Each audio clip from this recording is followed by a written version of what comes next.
औज़ुबिल्लाहि बिस्मिल्लाहिर्रहमानिर्रहीम। अस्सलाम वालेकुम। आज लेक्चर नंबर हम 14 स्टार्ट करेंगे, द वेब टियर। आज के लेक्चर के अंदर हमने क्या चीज़ें पढ़नी है, द वेब टियर, इसके बारे में हम इंट्रोडक्शन पढ़ेंगे। इंट्रोडक्शन हम पहले भी पढ़ चुके हैं, थोड़ी मज़ीद डिटेल देखेंगे कि ये वेब टियर क्या होते हैं। उसके बाद जो वेब टियर हैं इनका पर्पस क्या होता है, किस लिए यूज़ होते हैं, इस बारे में हम डिटेल से देखेंगे। उसके बाद वेब टियर टेक्नोलॉजीज़ क्या होती हैं, ठीक है। जब इनका पर्पस पता चलेगा फिर हमें ये पता होना चाहिए कि ये टेक्नोलॉजीज़ क्या होती हैं और क्यों होती हैं। कौन सी टेक्नोलॉजीज़? Web tier technologies. उसके बाद ट्रेडिशनल वेब टियर टेक्नोलॉजीज़ कौन सी होती हैं, एक वेब टियर टेक्नोलॉजीज़ होती हैं और ट्रेडिशनल वेब टियर टेक्नोलॉजीज़ कौन सी होती हैं, ये देखेंगे हमें आज के सेशन के अंदर। The web tier applications. Web tier makes the application business logic available on the World Wide Web. Applications जो web tier क्या करती हैं, make the application business logic available on the World Wide Web. यानी जो हमारी logic business logic जो है उसको हमने अगर अपने उसके ऊपर शो करवाना है वर्ल्ड वाइड वेब यानी वेबसाइट के ऊपर, तो उसके लिए जो टेक्नोलॉजी जो चीज़ होती है उसको कहते हैं वेब टियर। क्या कहते हैं? Web tier. The web tier handles all of a J2EE। ठीक है जी। वेब टियर हैंडल्स क्या करता है? J2E की कौन कौन सी चीज़ें, जावा टू एंटरप्राइज की कौन कौन सी चीज़ें हैंडल करता है? ये वाली चीज़ें। Communication with web clients. Web clients क्या होते हैं ये मैंने आपको बताया था, यहाँ पे आपको एग्जांपल देता हूँ। जैसे ब्राउज़र है, ये वेब क्लाइंट है। वेब क्लाइंट के बारे में डिटेल जो हमने पिछले लेक्चर के अंदर पढ़ी हुई है। वेब क्लाइंट्स के दरमियान कम्युनिकेशन करवाते हैं कौन? Web tier. Web tier communication करवाते हैं वेब क्लाइंट्स के दरमियान, ठीक है। Invoking business logic, business logic जो है उसको कॉल करते हैं, वो कौन सी होती है उस बारे में ये इन्वोक करते हैं उसको। उसके बाद transmitting data in response to incoming request, जो हम सर्वर के ऊपर रिक्वेस्ट भेजते हैं या क्यूरी भेजते हैं उसका वापस आना और जाना, सर्वर के पास जाना, रिक्वेस्ट सेंड और वापस उसका रिप्लाई आना, इन चीज़ों के बारे में भी वेब टियर जो है वो बताता है या हेल्प करता है या हैंडल करता है। उसके बाद पर्पस क्या होता है वेब टियर का? वेब टियर का असल में पर्पस ये है कि server in the web tier process HTTP request, यानी HTTP रिक्वेस्ट को ये हैंडल करता है। HTTP रिक्वेस्ट का मतलब क्या है? मतलब ये है कि जब आप ब्राउज़र ओपन करते हैं, आप कुछ लिखते हैं, वो जो आप लिखते हैं वो आपकी एक रिक्वेस्ट है। वो रिक्वेस्ट आपकी सर्वर के पास जाती है, सर्वर आपको वापस एक उसका जो आपने टाइप किया होता है, जो भी क्यूरी लिखी होती है, आपने कोई नात सर्च करनी है, कोई आपने किसी आलम का लेक्चर सर्च करना है, मजहबी स्कॉलर का कोई भी आपने टॉपिक सर्च करना है ज़कात के बारे में या किसी भी टॉपिक के बारे में, तो जो भी आप टॉपिक सर्च करते हैं वेब पे जाके, चाहे आप यूट्यूब पे करें, गूगल पे जाके करें, जहाँ पे भी करें, तो यूआरएल में जो आप लिखते हैं वो आपकी जो कम्युनिकेशन और आपके दरमियान जो कम्युनिकेशन होती है वो एक रिक्वेस्ट होती है। उसको कौन कंट्रोल करता है? HTTP कंट्रोल करता है। Web tier usually manages the interaction between web clients and the application business logic. Web tier usually manage the interaction between web clients and application business logic. आपको याद होगा, बिल्कुल हमने स्टार्ट वाले लेक्चर्स के अंदर पढ़ा था, थ्री टियर जो वो तीन तरह की, उसमें तीन टियर होते हैं। एक होता है क्लाइंट, ठीक है, एक उसके आगे होता है और एक उसके आगे, तीन टियर्स होते हैं, ठीक है। क्लाइंट, सर्वर और बिजनेस लॉजिक, ये तीन टियर होते हैं। पहले क्लाइंट, उसके बाद सर्वर और उससे आगे बिजनेस लॉजिक। तो बिजनेस लॉजिक जो एंड पे सर्वर पड़े होते हैं उनकी और क्लाइंट्स के दरमियान जो कम्युनिकेशन होती है वो भी वेब टियर करवाता है, ठीक है। Web tier typically produce HTML और XML कंटेंट्स। वेब टियर जो है आपको जो रिस्पॉन्स देगा या तो वो आपको HTML में देगा या XML में देगा, ठीक है। इन दो चीज़ों के अंदर वो आपको रिस्पॉन्स करता है। कौन? वेब टियर जो है आपको देता है जो भी चीज़ आप प्रोड्यूस करता है वो। Business logic is often implemented as enterprise bean with web tier. Business logic is often implemented, business logic जो है वो भी इम्प्लीमेंट हो सकती है ठीक है, किसके जरिए? Enterprise bean with in the web tier, web tier के अंदर। Web tier typically perform the following function in J2EE application. Web tier के अंदर, web tier perform the following function, यानी वेब टियर के फंक्शनैलिटी क्या है? कुछ चीज़ें फंक्शनैलिटी उन्हें पीछे भी पड़ी, जैसे ये वाली, ठीक है, और आगे भी कुछ function. Web enables business logic, एक इसका पर्पज ये भी होता है कि web enable business logic, business logic को वेब के ऊपर एनेबल करता है। बिजनेस लॉजिक का आसान ये है कि डेटाबेस से जो रिक्वेस्ट हैं, यानी डेटाबेस मतलब मैं सर्च करता हूँ, कोई भी नाथ सर्च करता हूँ, ठीक है, तो वो नाथ जो है अब जो डेटाबेस पे पड़ी है वो जहाँ पे सर्च करेगा कि हमारे डेटाबेस के अंदर है नहीं, असल में चीज़ जो वो डेटाबेस से लेके वापस आप तक पहुँचाना, ये होती है बिजनेस लॉजिक। यानी आपकी क्यूरी पर डिपेंड करता है आपने क्यूरी क्या चलाई है। अब एक नाथ तो आपने देखा हो कई नाथ खानों में पड़ी होती है, तो अब किस नाथ खान की आपने सर्च करनी है, तो आप वो नाथ लिखते हैं और आगे उस नाथ खान का नेम लिखते हैं, तो फिर डेटाबेस में सर्च कर लेता है। ये लॉजिक होती है, इसको लॉजिक कहते हैं, ये बिजनेस लॉजिक इसको कहते हैं। यानी डेटाबेस के अंदर से कोई भी चीज़ आपने रिट्रीव करनी है तो वो होती है। उसके बाद generates dynamic document, dynamic document generate करता है। कैसे डायनामिक करता है? क्योंकि आप रोज रोज अपने डेटाबेस के अंदर नया डाटा ऐड करते रहते हैं, ठीक है, और वही नया डाटा जो है आपकी वेबसाइट पे ऊपर शो होता रहता है। अब जो भी क्यूरी करेगा वो उसको वो डाटा मिल जाएगा।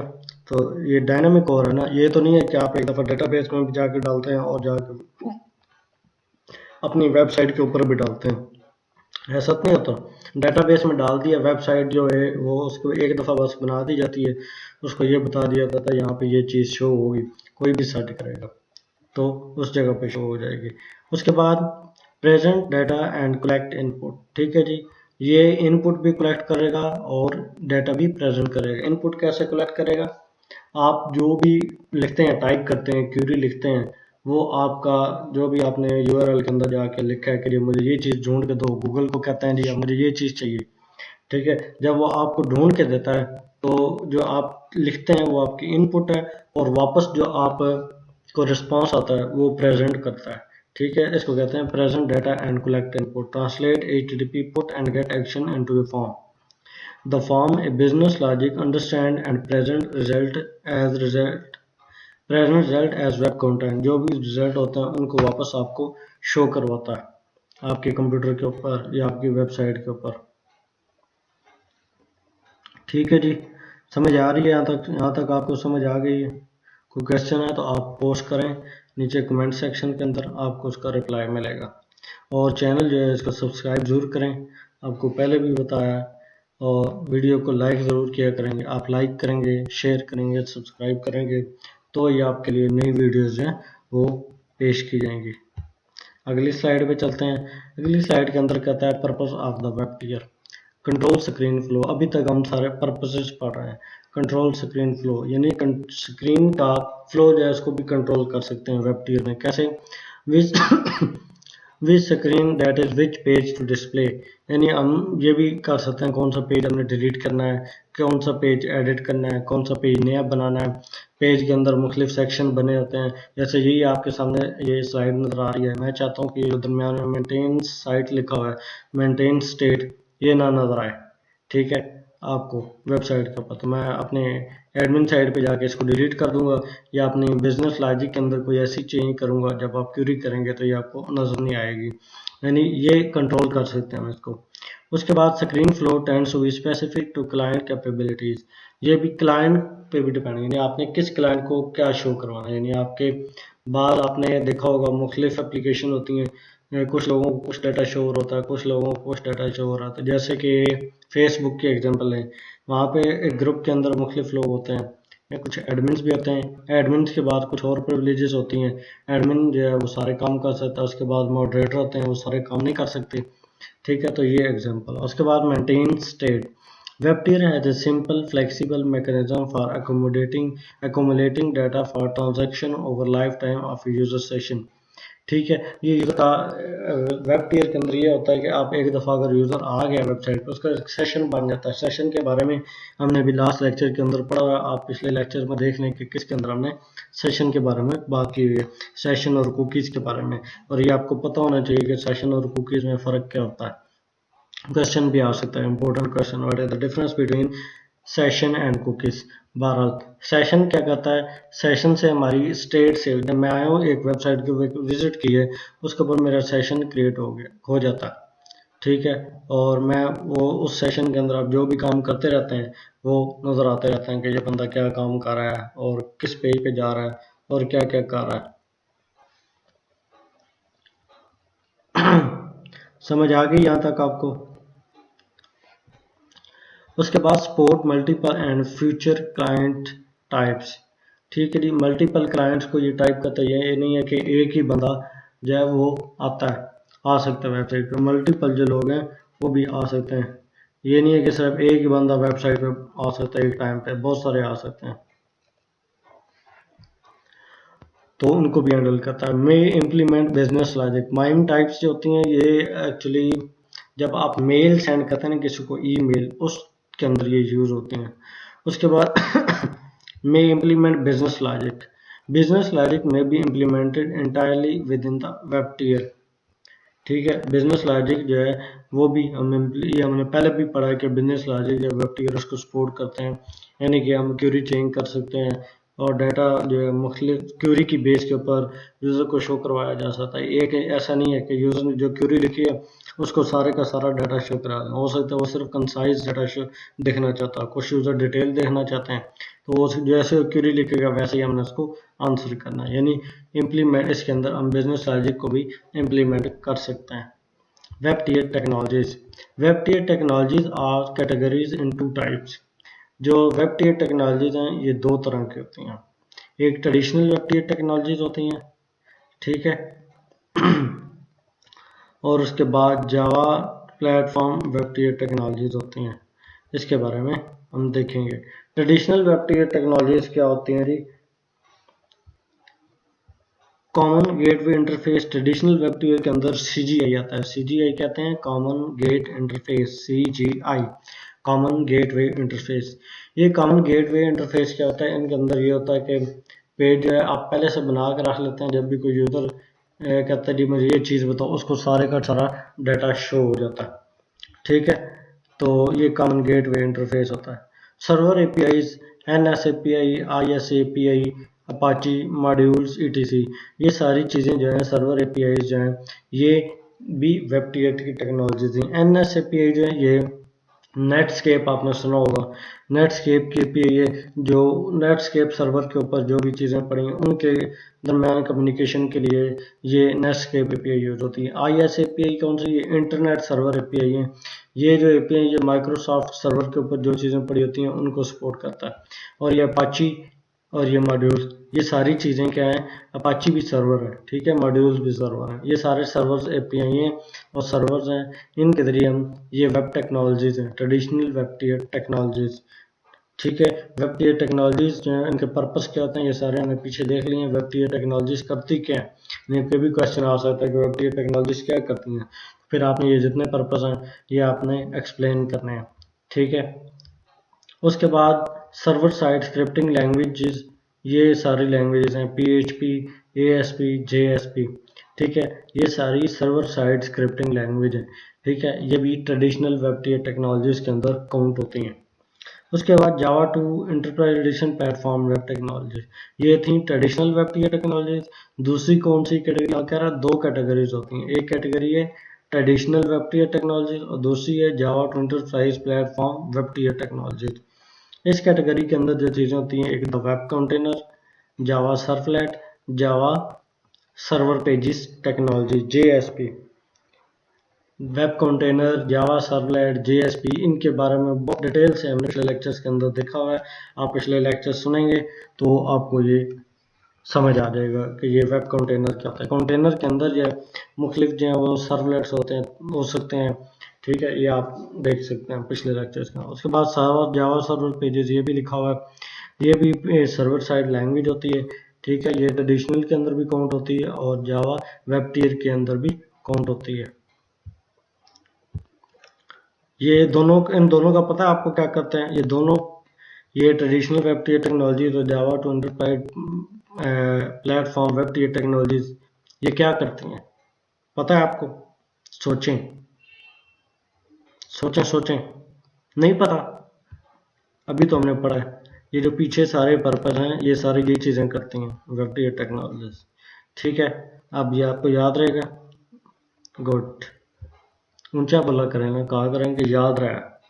आगे चलते हैं। Earlier version of www use HTTP servers. ठीक है, जो पुरानी वेबसाइट है, अब जो नई वेबसाइट है, मतलब ये कहना ये चाह रहा है ट्रेडिशनल www जो वेबसाइट्स हैं उनके अंदर HTTP सर्वर यूज़ होते थे। HTTP क्या होते हैं? HTTP server serve to client with static HTML pages. HTTP server जो है ये क्लाइंट जो है, हम जो लोग हैं जो ब्राउज़र में जाकर कुछ चीज़ लिखते हैं उसको HTML स्टैटिक पेजेस हमें दिखाता है। Unwanted content on A page must be downloaded.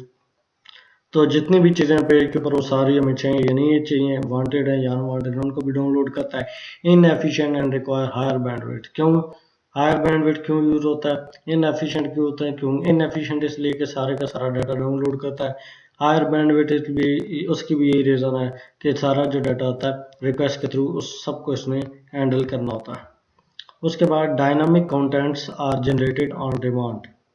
ठीक है, dynamic contents are generated on demand. जैसे मैंने आपको बताया क्यूरी हम चेंज कर सकते हैं, मतलब अब हमें ये वाला सॉन्ग चाहिए, अब ये वाली नाच चाहिए, ये वाली मूवी चाहिए, यानी जो भी है क्यूरी पे बेस करता है। यानी क्यूरी अगर हमारी डिफरेंट है तो रिजल्ट भी डिफरेंट दिखाएगा। डिस्प्ले ओनली रिक्वेस्टेड कंटेंट, यानी जिस चीज़ की आपने रिक्वेस्ट की है उसी का डाटा जो है ये आपको शो करवाएगा। एफिशिएंट भी होते हैं, required less bandwidth than static pages. Static pages के अंदर क्या होता है, वो सारे का सारा पेज जो है ना वो लोड होना होता है। जो चीज़ चाहिए है वो भी लोड हो रही होती है, जो नहीं चाहिए होती है वो भी डाउनलोड हो रही होती है। डायनामिक कंटेंट्स के अंदर क्या होता है कि ये जो चीज़ हमें सिर्फ चाहिए वो आती है, दूसरा इसलिए भी क्योंकि रिक्वायर्ड डाटा आता है सिर्फ, इसलिए ये एफिशिएंट भी होता है और बैंडविड्थ भी थोड़ी चाहिए होती है। ठीक है, इस स्टैटिक पेजेस की निस्बत। उसके बाद CGI, server API, NS API, Apache extension and IS API had been used for dynamic pages। Dynamic pages के लिए हम सर्वर यूज करते हैं। वो सर्वर कौन से होते हैं? CGI, कॉमन गेट वे इंटरफेस। ठीक है, उसके बाद सर्वर APIs। ठीक है, ये सर्वर APIs होती हैं। और NS API मैंने आपको बताया, नेट्स के N फॉर नेट्स के, NS for Netscape, S for server API, Netscape server API, Apache extension यानी अपाची जो सर्वर होता है उसके लिए। और उसके बाद and IS API, IS API के बाद इंटरनेट सर्वर API। ये जो इंटरनेट सर्वर API होती हैं ये माइक्रोसॉफ्ट सर्वर के ऊपर चलती हैं। Had been used for dynamic pages. Dynamic page, अब आपने डायनामिक डाटा डाउनलोड करना है, यानी ये चीज़ें करनी है, आपने जनरेट करना है, तो उसके लिए आपको ये चीज़ें चाहिए होंगी, या तो CGI चाहिए, सर्वर API चाहिए, NS API चाहिए, IS API चाहिए। ठीक है जी, आगे चलें। ठीक हो गया। CGI stand alone executable program that runs on server to generate dynamic contents. CGI stand-alone executable program that run on server to generate dynamic content। अब CGI की डिटेल बता रहा है। CGI क्या होता है? CGI एक एग्जीक्यूटेबल प्रोग्राम है जो कि सर्वर के ऊपर पड़ा होता है और इसका काम क्या होता है कि डायनामिक कंटेंट जो वो आपको दिखाना होता है। यानी आपको क्वेश्चन आ सकता है व्हाट इज CGI? तो CGI is a dynamic CGI is an executable program that resides on server। ठीक है, किस लिए? To generate dynamic contents. CGI some important limitation, इसकी कुछ लिमिटेशन है। क्या लिमिटेशन है? CGI perform limitation, each request creates a heavy weight process and host operating system। Host operating system के ऊपर बहुत सारा लोड डाल देता है क्योंकि ये एग्जीक्यूटेबल होता है। दूसरा जो है इसमें रिक्वेस्ट आ रही होती है, डाटा वो बहुत सारा आ रहा होता है। तो CGI simple interface and not portable. इसका इंटरफेस है वो बिल्कुल सिंपल होता है, आपने कोई चेंज है वो इजीली नहीं हो सकती। उसके बाद CGI board solution for high level system services are difficult to develop and maintain. अगर तो आपकी वेबसाइट जो है वो छोटी मोटी है, वो बहुत लिमिटेड डाटा और लाइट वेट डाटा आपने शो करवाना है, उसके लिए CGI ठीक है। लेकिन अगर आपने बहुत बड़ी वेबसाइट है, तो बहुत ज़्यादा ट्रैफिक है आपकी वेबसाइट के पास, फिर जो आप जो CGI यूज़ नहीं कर सकते। क्यों नहीं यूज़ कर सकते? ये फिर डाटा लोड करने में टाइम लगती है। यानी आप एक दफ़ा वेबसाइट ओपन करेंगे और बस बैठे रहेंगे, फिर सो जाएंगे, 10 मिनट बाद उठेंगे तो फिर लोड कर रहा होगा। ठीक है, तो इतना वेट कौन करता है? आजकल तो किसी को रिप्लाई भी देर से करें तो वो गुस्सा हो जाता है। ठीक है जी, आगे चलें। CGI सम एडवांटेजेस भी हैं। It is simple and easy to understand. ये इसका फीचर है। इस पहले जो है ये सिंपल होता है और इजी टू अंडरस्टैंड होता है। लेकिन अब हमें सिंपल और इजी टू अंडरस्टैंड, ये तो नहीं है कि सिंपल है इजी टू अंडरस्टैंड है इसलिए हम ये यूज़ करें, उससे हमारा टाइम भी वेस्ट हो रहा है क्योंकि ये लोड होने में काफ़ी टाइम लेता है।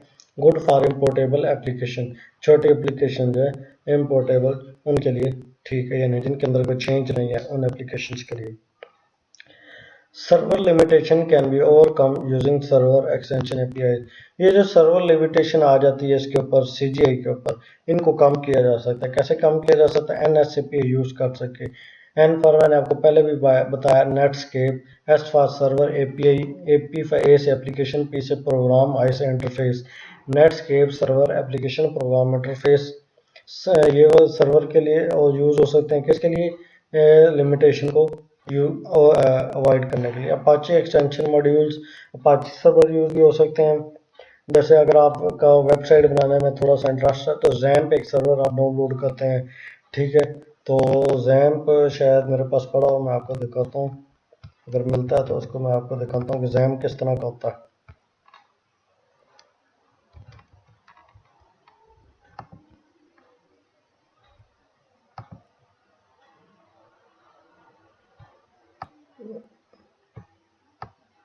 ये सर्वर है। ठीक है जी, ये जैम्प सर्वर है, अपाची सर्वर भी इसको कहते हैं।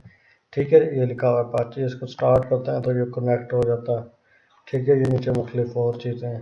तो ये जैसे आपको इसका इंटरफेस दिखाना था, ये लोकल सर्वर होते हैं। हम अपने सिस्टम के ऊपर वेबसाइट बनानी है आपने, सर्वर साइड लैंग्वेज यूज़ करके, जैसे PHP यूज़ कर सकते हैं तो इसके लिए, या JSP यूज़ कर लें, .NET यूज़ कर लें। बहरहाल ये आपको जस्ट इंटरफेस दिखाना था किस तरह का होता। ठीक हो गया, आगे चलें। अपाची एक्सटेंशन मॉड्यूल, उसके बाद ISAPIs, ये जो APIs हैं जो माइक्रोसॉफ्ट सर्वर होते हैं उनके ऊपर चलते हैं। अपाची जो है ये माइक्रोसॉफ्ट का सर्वर नहीं है। अपाची अलहदा से एक अलग कंपनी है, स्टैंड अलोन कंपनी है। माइक्रोसॉफ्ट अलहदा, तो उसके लिए जो APIs उसके सर्वर पे होती हैं वो ISAPI कहलाती हैं। Above APIs are non portable between the server vendors के दरमियान, यानी जो मुख्तलिफ सर्वर हैं उनके दरमियान नॉन पोर्टेबल हैं। कौन सी API? वाली जो तीनों NSAP, ये इस पे नहीं चलेगी, ये इस पे नहीं चलेगी, ये इस पे नहीं चलेगी, ये इस पे नहीं चलेगी, और ये वाली इस पे नहीं चलेगी, ये वाली इस पे नहीं चलेगी। यानी सारी एक दूसरे के ऊपर नहीं चल सकती, नॉन पोर्टेबल है। Locking application into particular vendor API and product line, यानी एक ही .NET में जो बनी है तो इस पे चलेगी, PHP बनी है तो इस पे चलेगी, PHP वाली इस पे नहीं चल सकती और .NEट वाली इस पे नहीं चल सकती। ये इसमें इशू होता है। Server extension libraries can compromise system stability, one crash down the entire server. तो इसमें ये होता है कि सर्वर एक्सटेंशन जो लाइब्रेरी होती हैं वो सिस्टम की जो कैपेबिलिटी या स्टेबिलिटी उसको कॉम्प्रोमाइज़ कर सकते हैं। यानी अगर वो क्रैश हो जाता है तो फिर थोड़ा सा मसला बन जाता है, यानी वो फिर कनेक्ट नहीं होता, आपको वेबसाइट के ऊपर कुछ नज़र नहीं आएगा। An improvement to server extension API is server side scripting. तो ये सर्वर साइड जो सर्वर एक्सटेंशन है, पीछे हमने पढ़ा था, ये जो CGI है इसकी लिमिटेशन है। लिमिटेशन क्या है कि चीज़ों को ड्रॉप बैक क्या है, ये देर से लोड होते हैं, हैवी वेट अगर कोई वेबसाइट है, उसके बाद बड़ी वेबसाइट के लिए इजी नहीं है, तो उसको लोग कंप्लीट डायनामिक बनाने के लिए, इसको फास्ट करने के लिए, स्लो भी होता है CGI को फास्ट बनाने के लिए सर्वर साइड API यूज़ होती हैं। अब ये जो सर्वर साइड है यहाँ पर उसका एक उसने लिमिटेशन बताई है कि ये पोर्टेबल नहीं होते, यानी एक सर्वर पे एक ही चलेगी, दूसरे सर्वर पे दूसरी उसकी अपनी API चलेगी, दूसरे सर्वर की API किसी और के सर्वर पे नहीं चल सकती। तो ये जो है इश्यूज, इन इश्यूज को कम करने के लिए आप आगे कुछ उसमें मज़ीद बताएं। CGI में जो इशू थे वो कम करने के लिए ये APIs हैं, APIs के अंदर इश्यूज कम करने के लिए ये सोल्यूशन, ये क्या सोल्यूशन है? An improvement to server extension API is server side scripting. ठीक है, improvement to server extension API is server side scripting. Server side scripting जो है वो इम्प्रूव कर सकता है। कैसे? Script running inside the server produce dynamic content. Script जो है सर्वर रनिंग इनसाइड सर्वर के ऊपर जो हो रहा है वो डायनामिक कंटेंट जनरेट करता है। Fast CGI, PHP, ASP, JSP are server side scripting language. PIP अभी जो मैंने आपको पीछे सर्वर दिखाया था ना अपाची वाला, उसके ऊपर जो PHP यूज़ होती है। ASP उस पर नहीं यूज़ होती, उसके लिए आपने अलग से माइक्रोसॉफ्ट का सर्वर यूज़ करना है। JSP जो है जावा प्लेटफॉर्म को सपोर्ट करते हैं। ये सारी सर्वर साइड लैंग्वेजेस हैं। ठीक है, दो तरह की लैंग्वेज होती हैं, क्लाइंट साइड लैंग्वेजेस होती हैं और एक सर्वर साइड लैंग्वेजेस होती हैं। सर्वर साइड लैंग्वेजेस जो हैं अगर ये ना हो तो आप सर्वर से कनेक्ट नहीं हो सकते। ठीक है, उसके बाद do not crash the server if script failed. अगर कोई आपने स्क्रिप्ट लिखा हुआ है वो PHP के अंदर, ASP के अंदर, JSP के अंदर या सर्वर JSP के अंदर, तो वो अगर स्क्रिप्ट नहीं चलता तो उसका ये मतलब नहीं है कि पूरा सर्वर बंद हो जाएगा, सर्वर रिस्पॉन्स नहीं देगा। नहीं, आप दोबारा नई क्यूरी चला लें, दोबारा उसको रिस्टार्ट कर लें, मतलब ये आप क्यूरी चेंज कर सकते हैं। ये नहीं है कि आपकी अगर क्यूरी गलत हो गया तो सर्वर बंद हो जाएगा, बाकी कोई काम नहीं करेगा, ऐसा नहीं होता। Scripts are more portable than extension APIs। ठीक है जी, scripts are more portable than extension API। Extension APIs कौन सी हैं? कौन सी है सोचा आपने? कभी सुना नाम एक्सटेंशन APIs का? नहीं सुना? ये वाली सारी एक्सटेंशन APIs हैं, NS API, Apache, IS API। ठीक है जी, ये सर्वर एक्सटेंशन API जो हैं उनको पोर्टेबल बनाने के लिए, पीछे ने पढ़ा, ये पोर्टेबल नहीं होती। Locking application to and particular vendor API and product line server extension libraries can compromise system capability. Above APIs are non portable. क्या है जी? नॉन पोर्टेबल है। इनको पोर्टेबल बनाने के लिए भी ये चीज़ें यूज़ हो सकती हैं। कौन सी चीज़ें? PHP, ASP, JSP, fast CGI। Access different server feature on different servers. ठीक है जी, आप सर्वर के ऊपर मुख्तलिफ सर्वर से मुख्तलिफ सर्वर के फीचर्स को, एक सर्वर के ऊपर आप दूसरे सर्वर के फीचर्स को एक्सेस कर सकते हैं। ठीक है जी, do not provide uniform access to high level system. ठीक है जी, यूनिफॉर्म एक्सेस नहीं होती, यानी अगर और आपका कोई बहुत ही हैवी सिस्टम, जैसे आप कह रहे हैं कि फेसबुक आपने बिल्कुल उस तरह की वेबसाइट बनानी है और उतने ही ट्रैफिक आपके पास है, तो फिर जो है वो आप ये नहीं यूज़ कर सकते, क्योंकि ये उसको इजीली चल तो जाएगा, बहुत स्लो चलेगा। फिर आप वही बात हो जाएगी, एक दफ़ा आप उसको चलाएंगे फिर सो जाएंगे, फिर उठ के देखेंगे अच्छा अच्छा खुल गया या नहीं खुल गया, तो ये सिस्टम होता है। ठीक है जी, उम्मीद है आपको आज का लेक्चर समझ आ गया होगा। कोई चीज़ समझ नहीं आई तो आप पूछ सकते हैं। मेरे ख्याल में आपको अब तक बहुत अच्छी समझ आ रही है। क्यों? क्योंकि आपने अभी तक कोई कमेंट नहीं किया, इसका मतलब है आपको समझ आ रही है। तो आपके लिए आप मैसेज भी है, मैसेज ये है कि डोंट फॉरगेट टू सब्सक्राइब। ठीक है जी,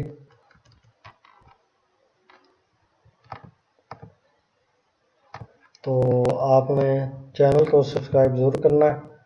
आप सब्सक्राइब करेंगे तो हमें पता चल जाएगा कि आपने सब्सक्राइब कर लिया है। कोई क्वेश्चन आपको समझ नहीं आया तो आप पूछ सकते हैं। अल्लाह हाफ़िज़।